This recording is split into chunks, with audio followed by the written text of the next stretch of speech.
kailangan maging open ka sa possibilities na Tama. mag-start ka, hindi kailangan magaling ka kaagad, eh, mag-start ka kasi muna. Tama, eh. Yun kasi, para ma-develop ka. Kasi ang Mm. problema kasi sa mga tao 'pag nag-start gusto magaling kaagad, eh. Oo 'Di nga, ba, yun tama. yung nagiging problema. Start lang muna para maging magaling ka, 'di Tama. ba sabi nga? Ganun lang yun, eh.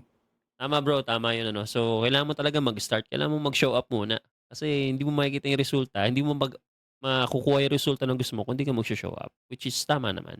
So, yun. So, I can say yun, isa yun sa mga naging challenges mo nung dito sa internet business mo.